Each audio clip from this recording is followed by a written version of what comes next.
They have some clothes, some straps, maybe a backpack, a mask. Imagine taking the mask off one of those kids and putting it on the other one.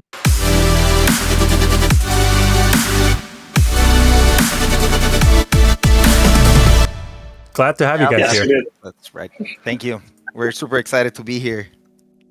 Yeah, me too. I'm excited to dive into a project that I've been kind of paying attention to for a while and just been a fan of. I remember I wasn't able to participate in the episode 0 drop, but with the first episode 1, I just really liked the community and just all the things that you were doing in the Discord, collecting, the full lineup with the background and everything. But before we go into that, can you tell me a little bit about you and maybe some background about the project and yourself? Maybe starting with Sampo. Well, my name is Sampo. I have been friends of these two guys, Robert and Arneke, for a while now. We all studied in the same university, different years, but life introduced us to each other at different points, and all of us are super fans of D&D. So we have played Dungeons and Dragons for a few years, and in that moment of playing and being an elf and doing stuff, fighting dragons and everything, different projects arise. Since we are all in the creative sector, I'm a designer myself. Then Arnek and Toto, they are in marketing and production. So we started making projects, and we finally started doing stuff, and it was evolving until we are right now with Forgotten. So that's a little bit. I am mostly behind the art direction of the project and some of the concept art and stuff that we do, but everything we really worked it as a team. There's always creative input from everyone, but that's my main responsibility in general. So, and by creative direction, and I will warn you, I didn't dive deep into the project to prepare for this, so I'm gonna ask stupid, silly questions. So you're gonna have to forgive me, because I think people that watch this, they will have similar questions, and I'm hoping to have similar questions as somebody who is kind of might have heard of you but hasn't minted anything yet, and might have those sort of questions. So, do you do the artwork, or is somebody else doing the artwork itself? Okay, so episode 0 and 1, I was the main person behind the art, but Arnek and Toto always are in the midst of ideas and fine-tuning everything, and so we do have responsibility, each one their own area, but everyone ends up touching everything and getting those details, right? So deep diving it. But on the new episode 2, which we are minting now, we brought in 2 different artists from El Salvador directly to support the art department. So we shifted from me drawing all of the backgrounds on flat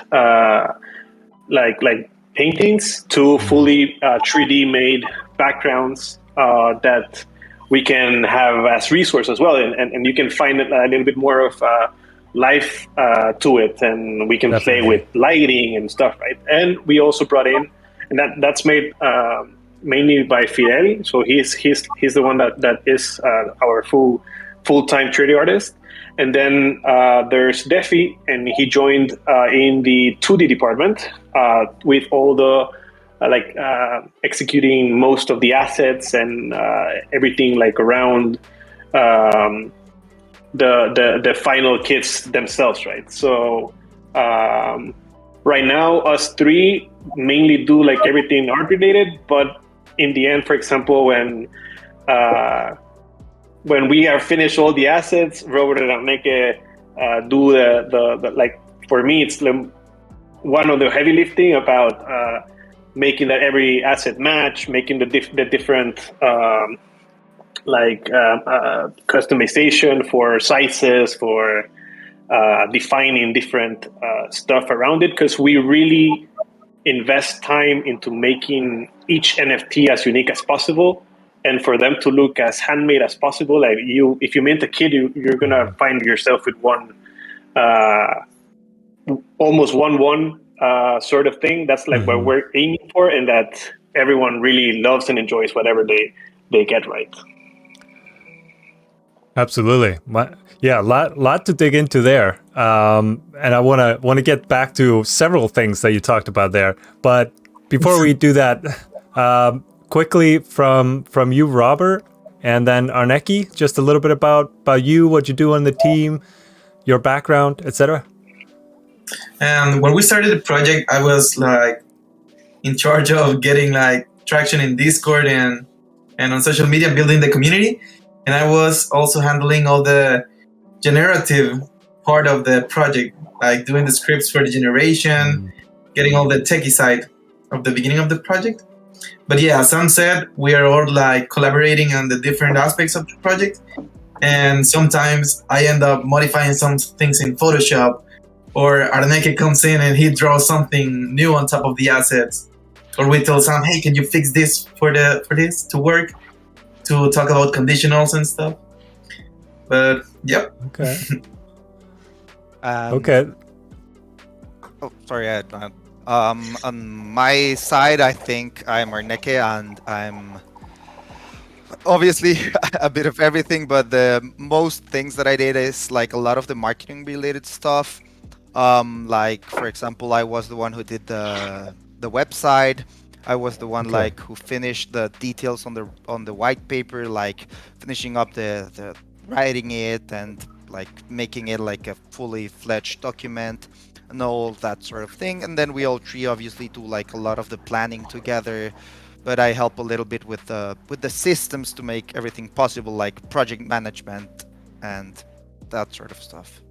Okay, makes sense. Sounds like a good team you guys have there. So that's the core team of 3, and then you have those other team members that you brought in for the current drop, right? We also have another team member. He was originally a member of the community. He minted like one mythical kid, the Astro kid from episode 1. He's an amazing developer. And he like he started like building a lot of tools, and we just got in contact, and eventually he just like became a fully part of the team, and now he's like full-time working with us too. So we have Very him cool. on the development side. Yeah, it's amazing. Yeah. The first thing that strikes me, and I guess that's a compliment to you, and well, I guess all of you, but the website is incredibly well made, and like it's just a great user experience and very, I don't know, just beautiful. It kind of fits the style of the project, and yeah, I just wanted to compliment the website. It's one of the better ones that I've seen for any project. That's what I think. And from the beginning, we have been getting compliments for that, like everywhere. Like when people went to our website back in September, they were like, "What is this? Like something new that's coming?" Because it was so well made that everybody was like, "Did you hear the audio file in there?" Yeah, and they were like, "Wow." exactly. Yeah, thank you. We really put a lot of love into it. There were like so many iterations, since it has like so much information, like getting the structure right to not make it like overwhelming, and so that you can dive deep into like every part of the project was a real challenge. But thank you, really appreciate the kind words. Yeah, I think it probably well let me just ask you. So you started, how did the project start? You already talked about, you know, where the concept came from, I guess, or where the inspiration came from, Dungeons and Dragons, like that. You guys are into that. But how did you come up with the concept, and how did that turn into episode 0? Can you talk a little bit about that? Yeah, I can take it. When this is a project that has been developing for years now. as concept, as art, as different sceneries I used to draw, inspired very much in our country, in different situations of it, and really even some of the art that we used to have are basically like photos recreated from El Salvador. These moments or this scenery of a very post-apocalyptic sort of theme that maybe people look as a concept or as some sort of art expression, but I literally took some pictures from El Salvador that just looked like that, and I gave it a spin and added some stickers and stuff around it, right? So it was a project that was developing. I didn't know what it was at first. Then the name hit me in one of the drawings, and it was like this forgotten, and I started like thinking around it. And then one day it just hit, and it was like this moment of inspiration about asking myself the question about who lives here, like in this forgotten, not necessarily where it's inspired from, but who lives in this new place that it's lots of graffiti, lots of stickers, lots of different things and connected to nature and stuff. So that's where the Forgotten Kids were born as a concept, and this contrast with the metaphor of having your inner child, that is like this metaphor for creativity or curiosity, and how as we grow old, sometimes we just lose that connection with your inner kid, and you start doubting yourself, and you start having all these even mental health issues about not feeling that you are creative enough, or not being able to process like different critical thinking, or having all these like thoughts around that. And the idea was that this universe was where the kids, when they disconnected from adults, appeared. Like creativity doesn't die. You just lose connection with it. Yeah. Because when you're a kid, you just no fear. You do whatever you want until you get hurt or something, right? So that was like the vision for it. And as us friends started making like different projects, we had like a streetwear brand in El Salvador that we really enjoyed doing it, and having all this stuff. We started getting into crypto and into NFTs. We started collecting. Our first like the first NFT we bought was an atom bomb, and we all three went on it, and it's this project of a brand that we liked for years now. And we just said like, hey, we have a nice project. We could do really things together, and we could all be focusing on doing the stuff we like and expanding this universe that we love and enjoy, and add all these layers of the D&D part of it to it.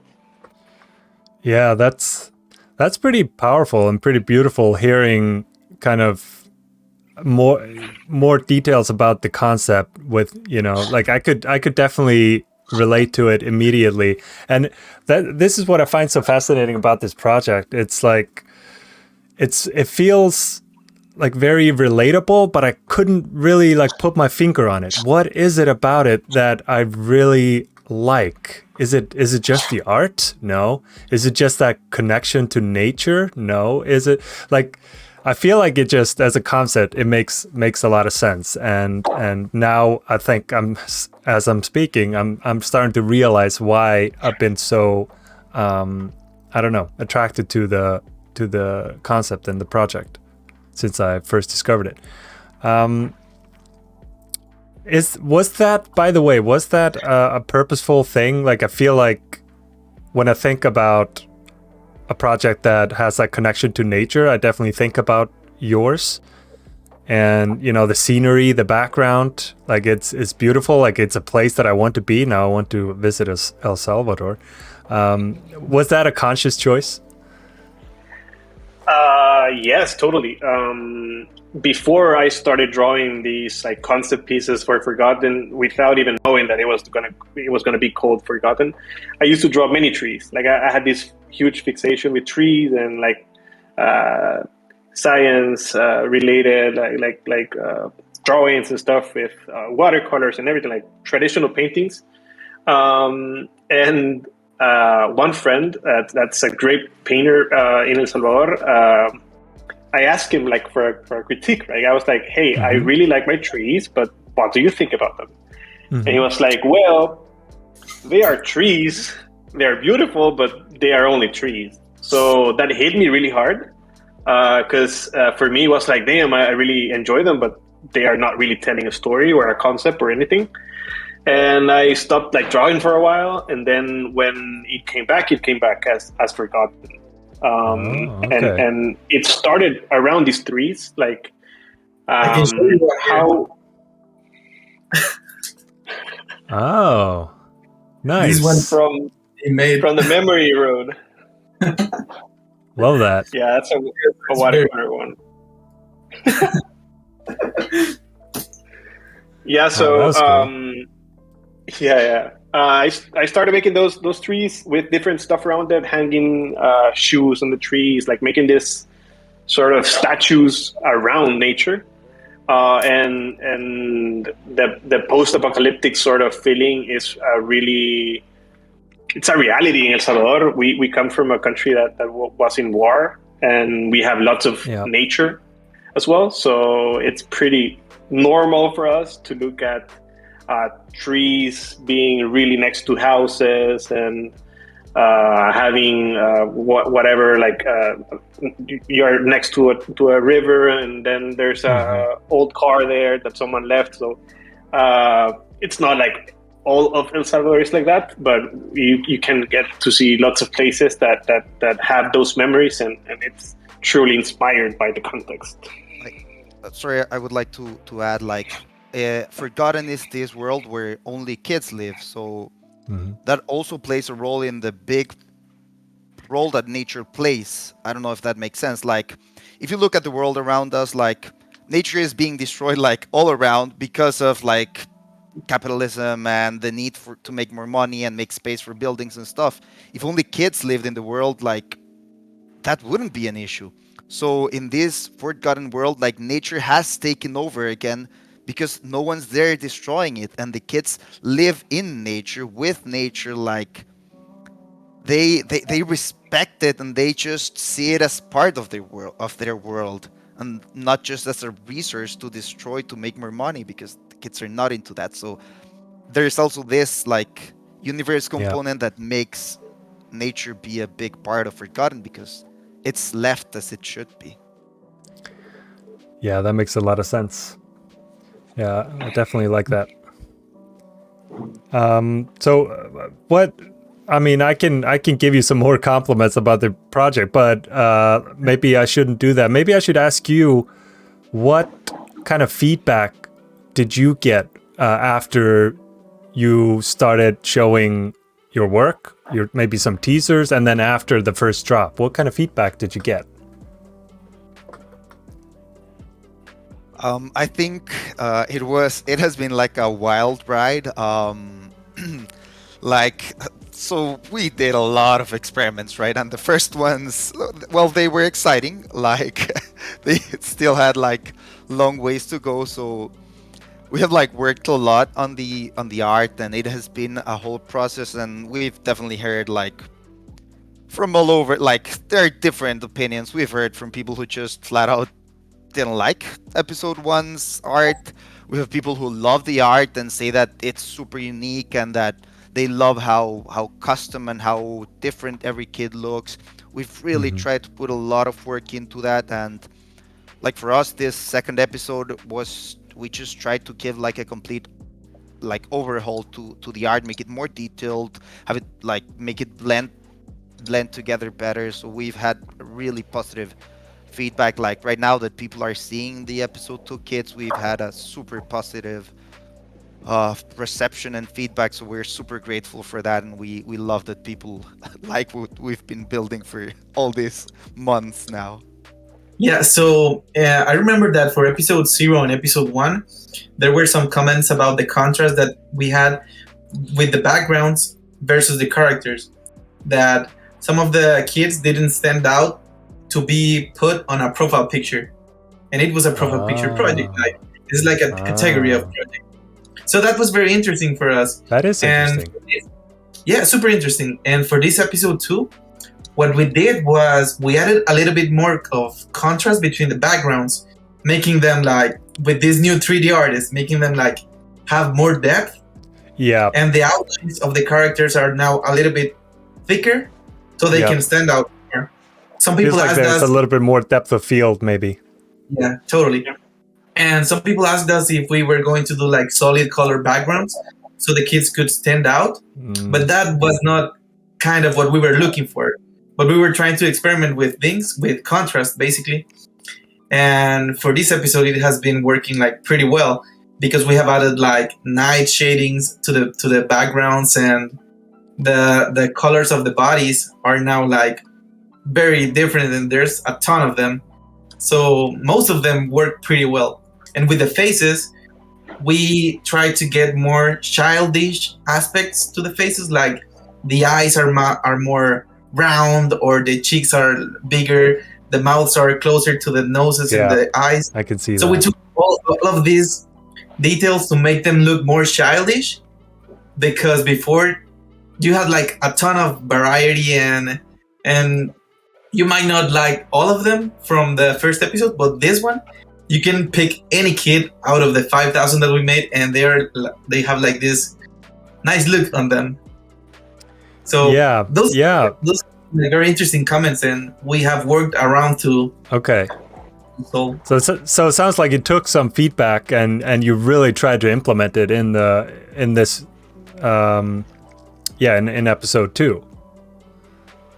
Totally, and we took our time, because I mean it has been like a month of us reviewing like every single token and doing like review iteration after review iteration, like building the 5,000 kids, going one on one, like checking if everything is fine, then doing like a ban list and conditionals so different properties don't come together and they work.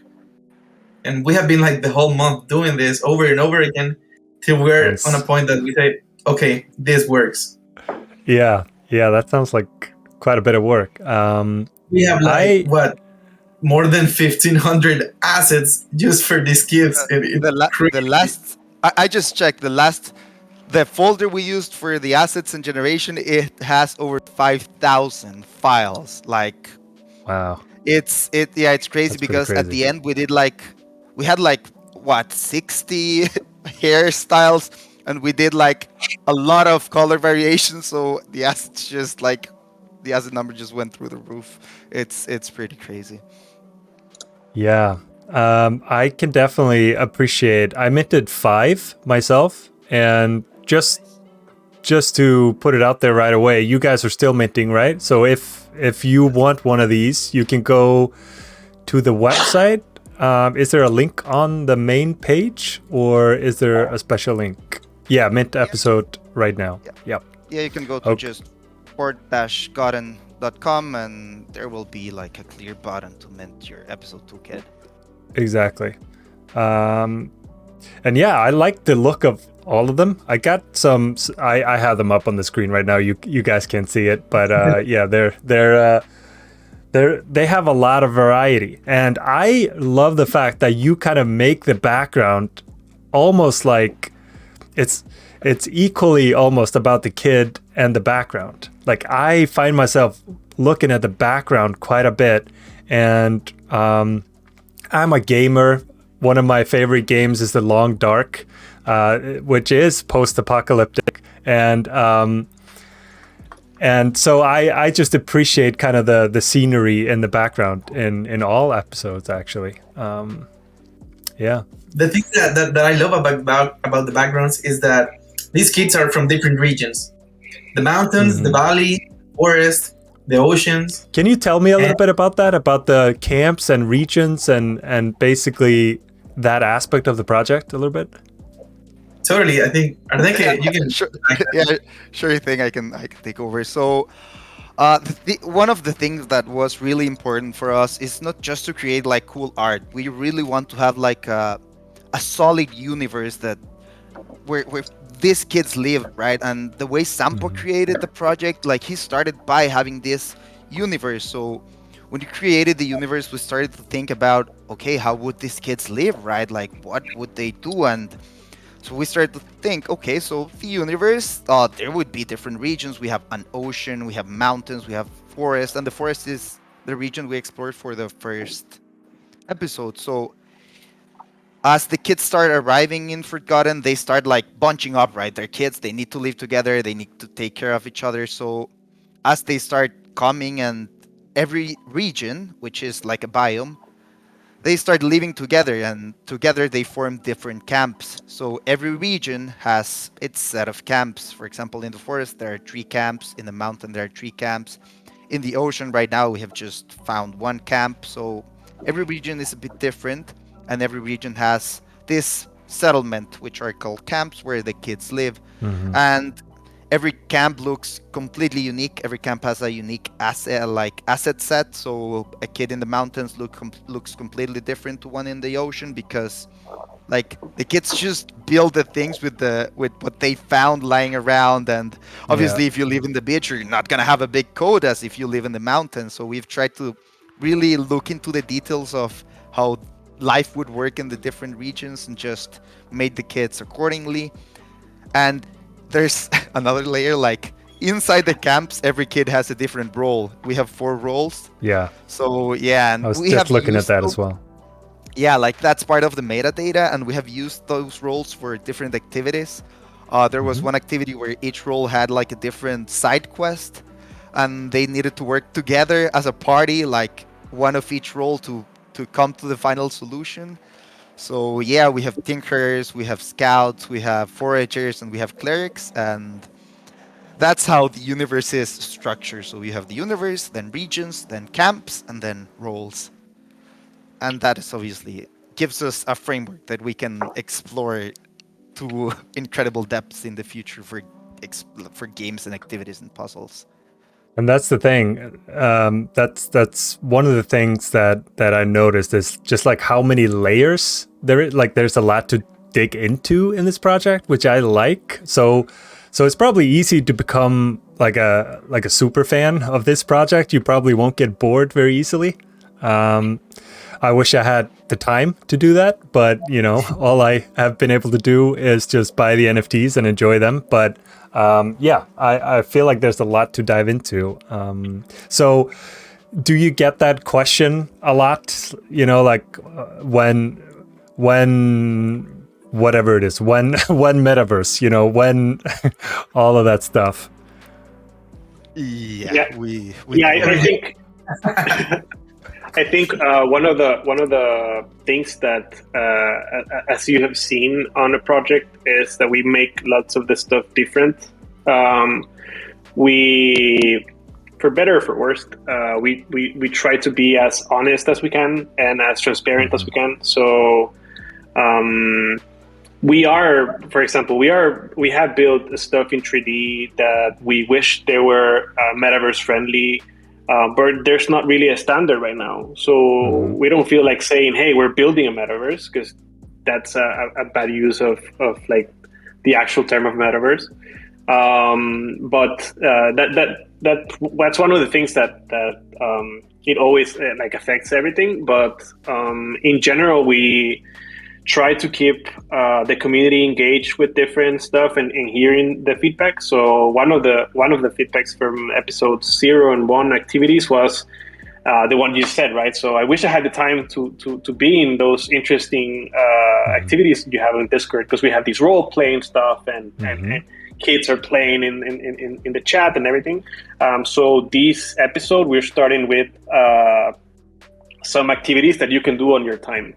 And they should be fun. They should be like steel puzzles and stuff you could get rewards for solving them, because that's one of the things we love from Zelda or whichever like a video game that has this dynamic of, hey, I managed to find the solution, or I I solve it myself, right? So we are bringing more activities that you can do on whenever you can. And we also keeping like the role playing activities for people that have a little bit more time and they're like really into this universe with their own like character being built and everything. So that's one of the things. That's it. But yeah, we get most of it is when are we doing like all of the kits in 3D for avatars for metaverse. That's fun. We would love to do that. We have like starting with prototypes and everything, but it's nothing like that we see in the short future right now. But yeah, we get all of the one questions. Unfortunately, being realistic and honest is not very profitable in this space, but it is the right thing to do, is the only right thing to do, is the right approach. And I love hearing that from you guys, because I see too many projects that haven't even dropped their first season. They're already using the words metaverse, play to earn, stake pool. They use all of that just on the front page before the initial launch. So I think your approach is the right one. You have a great team set up, it looks like. I mean, just judging by the quality and talking to you guys now. And you've already built something, and I feel like there's room to grow. So I'm feeling much more confident about my my investment in the episode 2, and I actually have an episode 0. Just if I'm allowed to flex a little bit, I have Kid 100. Had to go with that fancy number, Kid 100. What, is that the hot pink one? Yeah, the hot pink one. Oh, I know them. Nice. Yeah. So yeah. I don't know if you claimed it, but for all the first kid holders, the don't first remind me. 100, we send like the dog tags to my child. People showed me and they were like, "Oh, did you get yours?" And I was like, "What?" And yeah, so I missed out, unfortunately. I think that was a really cool idea. I can still send it to you. I mean, I have the package ready. I was like, "Oh, these guys didn't claim it. I just put them in a box and we keep them stored in the States." I'd absolutely love to have one, and I'd wear on my next stream. And another thing about that metaverse that you were saying is that it's a little bit difficult right now because there's no like standard of things to build on. Like if we wanted to do something for Pavia, they haven't released like the official Pavia compatible assets requirements or things. But we have already moved on with our 3D artists to start doing our backgrounds. They are all in 3D. We can explore the backgrounds already on our own, and if we want to implement something like VR, or if metaverse sends out the requirements for compatible assets, we're a step ahead. I mean, we could just adapt those 3D assets that we have and implement them in their platform. But yeah, we are not building a metaverse of our own, but we are ready to jump into for it. Yeah, I think that's the way to go. Go ahead. Yeah, I think like the conversation right now is like revolves a lot around like semantics, like what do people understand by metaverse, right? Like a lot of projects are just building their own like online platform using any just hangout space engine. Yeah, and like for me that's like, yeah, that could be considered a metaverse since it's like a digital universe, but in the true sense, the metaverse is all about interoperability and compatibility and one like decentralized persistent space where every project can coexist. And we obviously are working towards making every like 3D assets and avatars and all of that, but we are just hesitant to like make an official announcement and everything because like no one really knows what the metaverse is going to look like in 6 months or whatever. We have a lot of projects that are claiming to be, and we're just waiting for something to like be really ready before we move on. Like if you go to the last pages of our white paper, we talk about we are exploring that, we are making assets and we are going 3D, but it's just not the main focus right now because it's really fussy. That makes a lot of sense. And the next time you get that question, just send them to this video, and I'll have a specific chapter on. It's just going to be called "When Metaverse," because I think this is the explanation that people need to hear. It's probably difficult to answer in one sentence, but just hearing you talk about your approach and kind of how you plan on preparing for that evolution, I think, you know, that's going to give people some confidence. But speaking of the future, you are minting episode 2 right now. How long is that going to go, and what are some of the next steps you're going to be taking? So I think we are gonna leave that be. Like, we don't really have like a date to end it. We are like right now we're building like a new marketing plan and everything to continue pushing the project forward, and we have like a lot of things planned out for the project in general, like tools and activities and stuff. I mean, just to quickly mention a few, for example, the thing about the profile picture, like, we tried to make it better, but we still know that there are people who just like to have their kids like over a solid background, for example. And we have like a lot of creative community members that literally like take their kids and Photoshop like a lot out of it and put them over custom backgrounds and things. So we're trying to make that easier, for example. So we're building like a profile picture builder where you can use your kid cool, and change the background. Yeah, so you can like customize things and use your kid to make it as custom as you want, since that's like the whole point, right? To make your kid yours. Maybe create a Twitter profile cover. And something that really excites us that's coming is we are creating like a system that allows you to change how your kid looks, like your actual NFT, to update it. We, like, for example, you have masks, you have staffs, you have hats. So we are creating like a set of kid compatible assets, and we're going to create a system that will allow you to modify your kid. Like, we've done this as prototypes for episode 1. Like, one of the rewards for an activity was like this green crystal that when people use it, it either gave you a custom staff that was a special staff which was exclusive to that activity, or if you used it on a toxic punk kid, the skin changed and the whole appearance changed. So that's gonna be that. Those were the prototypes, right? Like, we were manually updating the kids, and it was like a slow-ish process. But right now for episode 2, we're like coming back at it and letting you customize your profile picture, letting you actually customize your token. So that's pretty unique. Yeah, that's one of the that exciting aspects of this project, the customization, because with the Astro Kit that we told you, our developer, we have been doing like all these technology related stuff for the chain. I don't know if you heard about Tent. Like, that's one thing. I was going to ask you about that. Yeah, and now the customization of kits, like the 5 kits you minted, they have some clothes, some straps, maybe a backpack, a mask. Imagine taking the mask off one of those kits and putting it on the other one.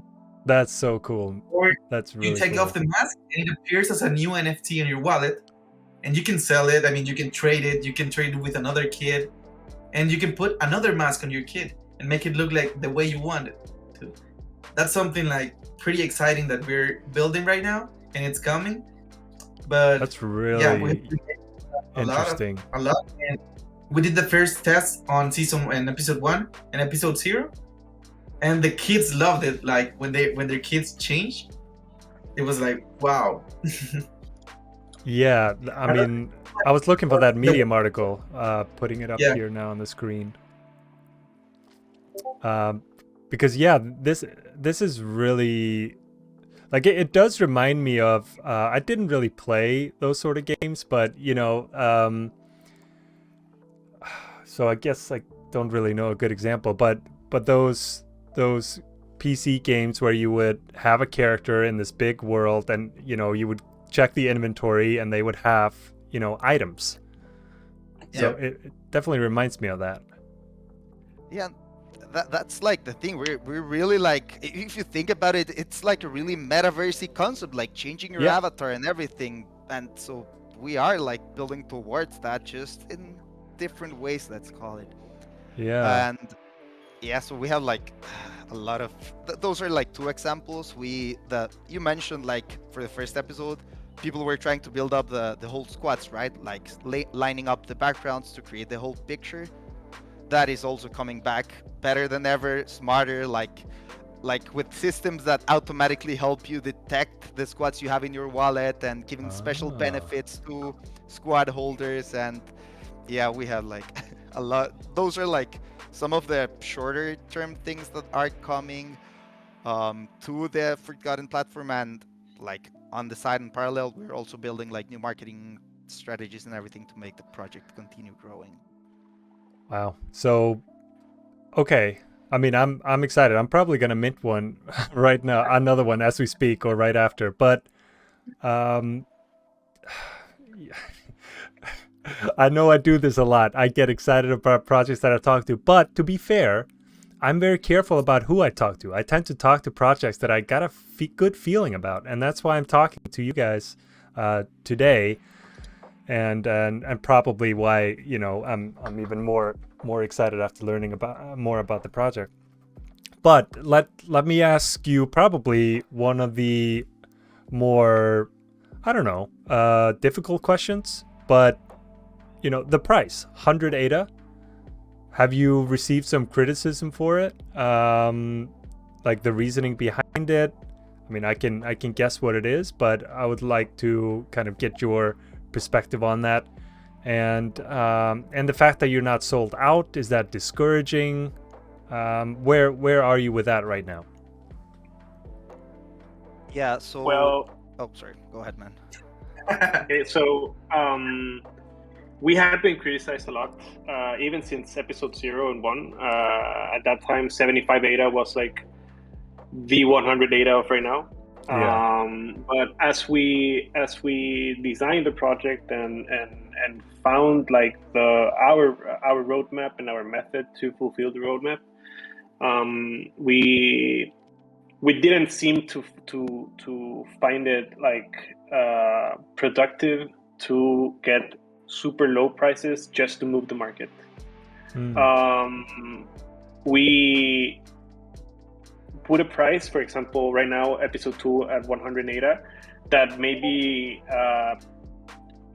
it's At you current have to ADA think a prices, little it's bit not more. that much actually. At current ADA prices, it's cheaper than episode 0 and 1. Yeah, exactly. But in general, like I think it's a price tag that maybe makes you think a little bit more and not just run into I mean 10 that cost 30, right?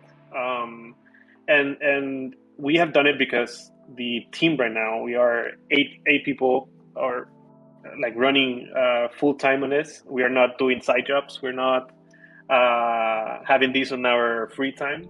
This is our job right now, and we are dedicating our life to make this project big. And for example, one of the things that we didn't see at all was royalties from all of the movements from episode 0 and 1. We started seeing royalties like 1 month ago, because of the marketplaces and everything. And we have to really like focus on getting the right resources for us to keep the team at work, and they can be focused on everything. And if you get like the idea of how many rewards we give back to the community, even if you're not like time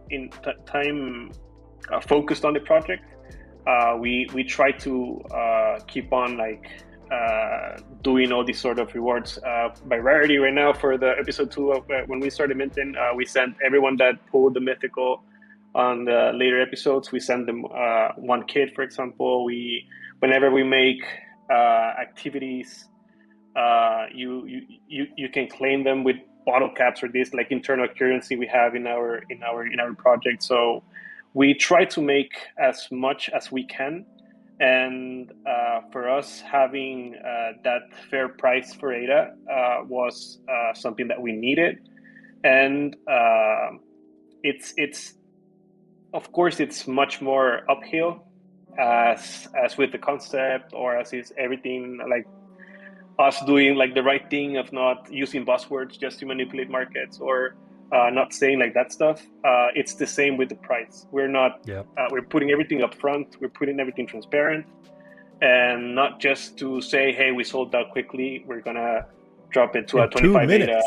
or In whatever." 19 minutes. Yeah. Yeah. Yeah, So it's a little cringeworthy in my opinion, but yeah.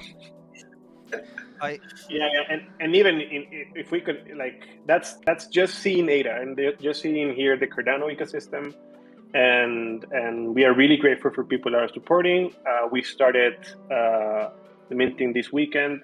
Of course, everyone on the team wants that sweet victory of, hey, we sold out already and everything. But we know that our project is complex, is interesting, and we're making like big things without like doing all these gimmicks to get there. We're really building like actual tools for the network, and we're getting lots of the job done. So I think that's mainly the thought behind everything. And if we just look outside ADA, it's one of the cheapest projects out there. If you compare to whatever there is running on ETH or other chains, it's much more on the lower side. And projects are also doing like much less outside, and we believe in Cardano and we believe in the network. So that's why we stayed here, even though we always have plans to go cross chain in some stuff. But Cardano is like the chain we want to see succeed, right? Yep. And so just to kind of summarize it for myself, the way I see it is you guys are backing yourselves. You are putting a lot of work into it. You have a big team and big ambitions, and I forgot my last point, but that's right. And what I really like was that you were kind of using the price point as almost like a filter, just like how you were talking about how you don't have invite competitions, and it's setting up prices is a part of a marketing strategy, really. Just like, imagine fine wine, like if you have your red wine cost $100 or $8, it really gives information about what kind of wine producer you are. So I think I actually like that personally. It's probably gonna just have more solid fans and believers in the project kind of buy into episode 2. But I did notice that the policy never expires. So are you gonna let it run until you sell out? Yeah, the idea is to like not stop the selling. We're like taking the necessary marketing steps to like make it better and to keep like continue pushing the things. Also, like the way we want to do the customization things, we are not able to lock the policy because the tokens need to be updated. Yeah, I figured it. If you're gonna take NFTs in and out of your kid, like there will always be like just 5,000 kids, right? Like we will not mint any more kids or burn them or anything. It's just for the sake of the customization that we cannot lock the policy. Yep. And the thing about that is that the same thing happens with episode 1 and episode 0. This new system that will allow you to customize your kits will be backwards compatible. So the kids of episode 1 will also be able to take out their equipment, and you could also put those equipments into the new ones. So that's why we can block any of the 3 policies. That makes sense. Okay. My NFT Maker Pro just got confirmed, so I'm revealing my token here on screen, just so you know. You can't see it, but let it be a mythical. Oh my Probably God, not. that would be. I haven't been very lucky, with the rarity wise, but I usually just try to appreciate the aesthetics of an NFT. Ooh, this is a really unique aesthetic. Wow. I'm dying. Yeah, you'll have to Just watch share it it on the back, I chat guess. later. Yeah. Yeah. No, I like the aesthetic. It definitely has a mask. The face is covered with purple hair and the kind of like the winterscape in the background. I really like it. That's Yeah. Otoko. Winter, that might be Otoko. Yeah, The it's mountain. the mountain. It's a Mountain. camp right at the summit of the mountain, so Yeah. every kid is like more covered and everything. Definitely. Again, shout out to my favorite video game. Because yeah, that's the Long Dark. That's exactly the kind of post-apocalyptic world that I'm used to wasting time in. Nice. All right. We have gone almost an hour, guys, but Really? Well, Wow. yeah, it happens fast. But is there anything like I want to address anybody who's watching and is still like, I don't know, like why should I be investing my hard-earned ADA into this project? Especially when it's 100 ADA, you know, this is what some people might be thinking. What would you say to those guys? I think we have a really unique project. We have like really poured our hearts into this. When you get into Forgotten, you're just not getting well, first of all, the art, like it's like every token is super unique and every token is like super, like every asset is super rare in terms of how many times it appears in the collection. So you would, first of all, you would get a super unique token, and then like we have like a lot of things that we think makes our project special. We have developed a complex universe that has all these systems and rules and like all the things we talked about. We're trying to develop the lore as we speak. We have like a lot of things planned out. And also, like when you join the Discord with your Forgotten Kid, you also like become part of this amazing creative community that's all about like the puzzles and the activities and having like interactive things. And you will also get to participate in the things we're building for the future, like the interactivity, the squads. You also get a benefit for when you're trading intent. If you hold a Forgotten Kid, like the trading fees are cut in half. And we're just like building a lot of things. You can take a look into the white paper. We are going to be metaverse friendly, compatible, whatever the standard comes to be. So yeah, it's like if you're a collector, like we are collectors first and foremost, and we've really built a project like as a love letter for collectors. Yeah, I think you summarized pretty much what you've been, what hopefully was clear throughout the entire conversation right there. And just so it's said directly, I think we mentioned it, tradingtent.io. You're the team behind this site, right? Yep. Yes.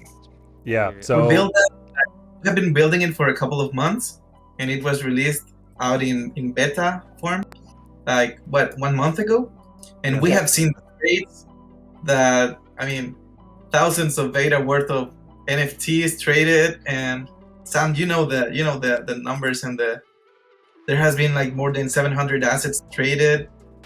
It's doing pretty well, and we as collectors, we wanted to use a tool like this that was not built before, and we started doing it. And trading for us is just like, you don't need to look more for a trust-based escrow service. You can just do a multi-signature transaction in it. That's amazing. And the great thing is like if you collected like the first episode kids, like people were like trying to collect their kids from That's the right. camps they liked. So yeah, it was like really difficult because you had to go into secondary market, sell yours, buy a new one. So it was kind of complex. But right now, like in the Discord, there has been a lot of talk about, hey, let's trade instead of selling and buying. Like people are trading so they can collect like the camps they like and the kids they like. So it's like a tool built like for us and the project, Yeah. and it just happened to be of amazing utility for the rest of the Cardano ecosystem.